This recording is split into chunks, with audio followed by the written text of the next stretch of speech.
শিক্ষার্থী বন্ধুরা আসসালামু আলাইকুম। আশা করি তোমরা বাড়িতে সুস্থ আছো, ভালো আছো এবং ভালোভাবে পড়াশোনা করছো। আমরাও সেই পড়াশোনাকে একটু এগিয়ে নেওয়ার জন্য, একটু ত্বরান্বিত করার জন্য আমরা অনলাইন পরিমাণ মাধ্যমিক বিদ্যালয়ের পক্ষ থেকে আমরা অনলাইন ক্লাস শুরু করেছি এবং অবশ্যই তোমরা আমাদের এই অনলাইন ক্লাসগুলো দেখবে। সব সাবজেক্টের সব শিক্ষক সাহেবরা কিন্তু কাজ করছেন, তোমরা অবশ্যই সেগুলো ফলো করবে এবং দেখবে। তো আমরা গত পর্বে প্রিপজিশনের সর্বশেষ কম্পাউন্ড প্রিপজিশন অর্থাৎ সিম্পল, ডাবল আর কম্পাউন্ড এই তিনটা আলোচনা হয়েছিল। আজকে এই পর্বে তৃতীয় পর্বে আমরা আলোচনা করব পরবর্তী তিনটা। তো পরবর্তী তিনটার শুরুটাই হলো ফ্রেজ প্রিপজিশন।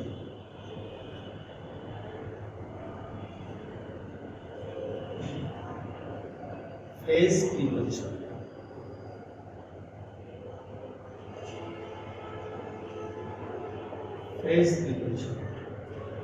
প্রিপজিশন সেখানে বন্ধুরা ফ্রেজ মানে কি? শব্দগুচ্ছ। তো ফ্রেজ প্রিপজিশন বলতে গুচ্ছ প্রিপজিশন। তো বোঝা যাচ্ছে যে এখানে গুচ্ছ বলতে কি দুটো, তিনটে বা তার অধিক শব্দ থাকবে ফ্রেজ প্রিপজিশন। তাহলে এরপর নির্ভর করে আমরা এটা কেমন বলতে পারি যে দুই বা ততোধিক সিম্পল প্রিপজিশন যখন একটি সিম্পল প্রিপজিশনের কাজ করে তখন তাকে ফ্রেজ প্রিপজিশন বলে। আমি আবার বলছি, দুই বা ততোধিক সিম্পল প্রিপজিশন যখন একত্রিতভাবে একটি সিম্পল প্রিপজিশনের মতো কাজ করে তখন তাকে ফ্রেজ প্রিপজিশন বলে। এগুলো কিন্তু আমরা এর আগে দেখেছি। যেমন আমরা বলি যে with a view to, because of, on account of, according to, এই ধরনের অনেক প্রিপজিশন আছে ফ্রেজ প্রিপজিশন। তাহলে ফ্রেজ প্রিপজিশনটা কীভাবে আমরা জানবো? যে দুই বা ততোধিক সিম্পল প্রিপজিশন যখন, বা দুই বা ততোধিক সিম্পল প্রিপজিশন বা দুই বা ততোধিক শব্দ যখন একটি সিম্পল প্রিপজিশন হিসাবে কাজ করে তখন তাকে ফ্রেজ প্রিপজিশন বলে। যেমন আমরা এখানে উদাহরণ লক্ষ্য করতে পারি যে with a view, with a view to, on account of,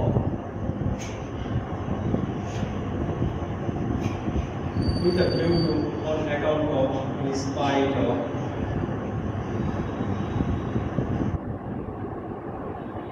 in spite of, এই ধরনের যে প্রিপজিশনগুলো আছে সেই প্রিপজিশনগুলো হলো ফ্রেজ প্রিপজিশন। আমি আবার বলছি এখন বন্ধুরা, ফ্রেজ বলতে শব্দগুচ্ছ। দেখো এখানে 1 2 3 4, 1 2 3, এখানে 1 2 3, অর্থাৎ দুই বা ততোধিক শব্দ বা দুই বা ততোধিক প্রিপজিশন যখন একত্রিত হয়ে একটি সিম্পল প্রিপজিশন হিসাবে কাজ করে তখন তাকে ফ্রেজ প্রিপজিশন বলে।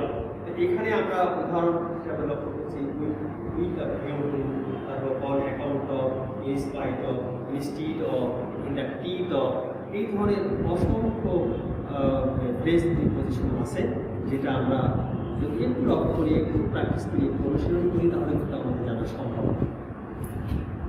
এরপরে ফ্রেজ প্রিপজিশন গেল।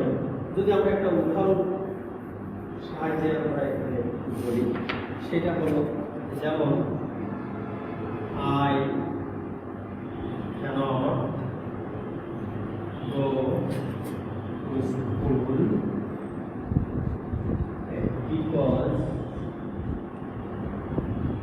because of my illness. এই যে because of, due to, on account of, এই ধরনের প্রিপজিশনগুলো ফ্রেজ প্রিপজিশন। আমাদের একটু লক্ষ্য করি, একটু খেয়াল করি, তাহলে একটু বড়দের এগুলো অনেক সমস্যা। এরপরে আমরা যাবো এখানে আমরা লিখে রাখি on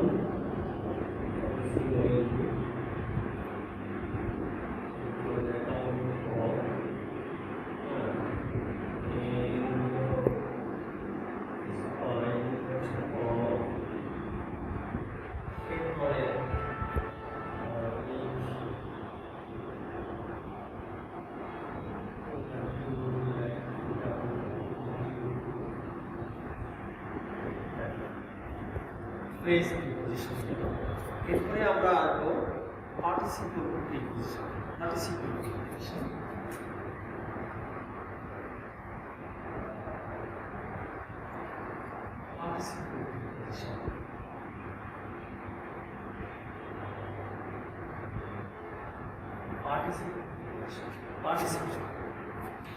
participle preposition participle preposition বলতে সেখানে বন্ধুরা পার্টিসিপল আমরা জানি ভার্বের প্রেজেন্ট পার্টিসিপল এবং পাস্ট পার্টিসিপল। ভার্বের প্রেজেন্ট পার্টিসিপল এবং পাস্ট পার্টিসিপল যখন প্রিপোজিশন হিসাবে কাজ করে তখন তাকে পার্টিসিপল প্রিপোজিশন বলে। আমরা জানি ভার্বের যে রূপগুলো আছে যেমন do, did, done, doing, go, went, gone, going, হ্যাঁ, এই ধরনের ফলো, এই ধরনের যে ভার্বের যে রূপগুলো আছে অর্থাৎ ভার্বের প্রেজেন্ট পার্টিসিপল এবং পাস্ট পার্টিসিপল যখন প্রিপোজিশন হিসাবে কাজ করে তখন সেগুলোকে পার্টিসিপল প্রিপোজিশন বলে।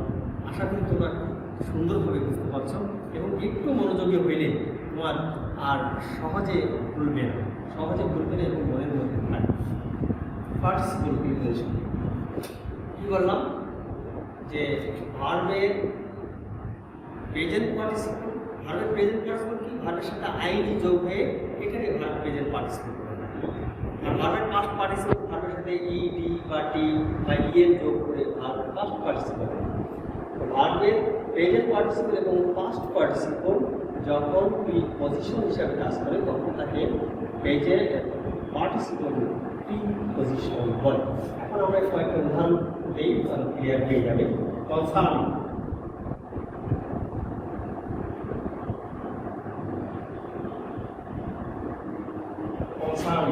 regarding,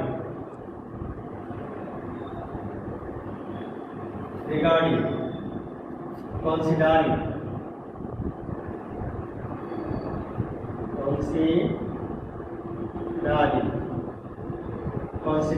past, এই যে দেখো ভার্বের সবই ভার্বের সাথে ইন ফর্ম ব্যবহার করা হয়েছে। concerning, regarding, considering, past, এগুলো কিন্তু যেটা ভার্বের পাস্ট পার্টিসিপল।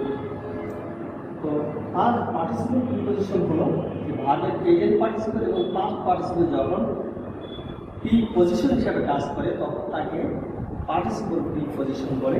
একটু উদাহরণ দিচ্ছি, এখানে কয়েকটা উদাহরণ আছে। আমি একটা সেন্টেন্স দিচ্ছি।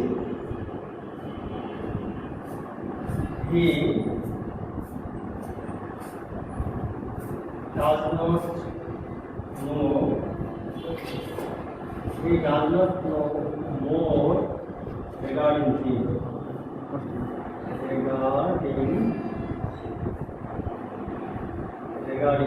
এই যে regarding এটা হচ্ছে প্রিপোজিশন সম্পর্কে। এখানে regarding that means about, regarding him অর্থাৎ he does not know more regarding him, সে তার সম্পর্কে বেশি কিছু জানে না। regarding এ হলো পার্টিসিপল প্রিপোজিশন। আশা করি তোমরা এইভাবে শব্দের যে ব্যবহার এবং উদাহরণগুলো এগুলো লক্ষ্য করবে। আশা করি অনেক সুন্দরভাবে তোমরা শিখতে পারবে। এরপরে আমরা আসবো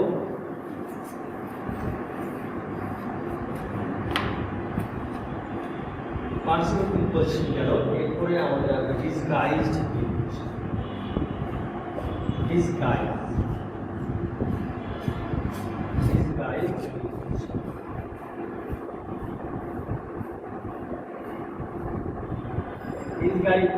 Disguised হলো গোপন বা লুকায়িত, হ্যাঁ, ছদ্মবেশী।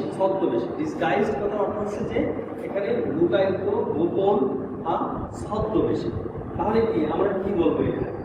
আমরা বলতে পারি, সংজ্ঞাটা এইভাবে বলতে পারি যে প্রিপোজিশন বাক্যে ছদ্মবেশে বসে, যে প্রিপোজিশন সেন্টেন্সে বা বাক্যের মধ্যে ছদ্মবেশে বসে তাকে ডিসগাইজ প্রিপোজিশন বলে। খুব সহজ, খুব সংক্ষিপ্ত, এইভাবে খেয়াল রাখবে।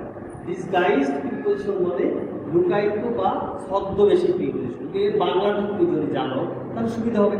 ছদ্মবেশী তার মানে যে প্রিপজিশন সেন্টেন্সে ছদ্মবেশে থাকে, ছদ্মবেশে বসে তাকে ডিসগাইজড প্রিপজিশন বলে। আমি যদি উদাহরণ দিই সেখানে যেমন it is 10 o'clock, it is 10 o'clock, তাহলে it is 10 o'clock, তাহলে এই যে ছদ্মবেশে অর্থাৎ ছদ্মবেশে ডিসগাইজড প্রিপজিশন। আরেকটা উদাহরণ আমরা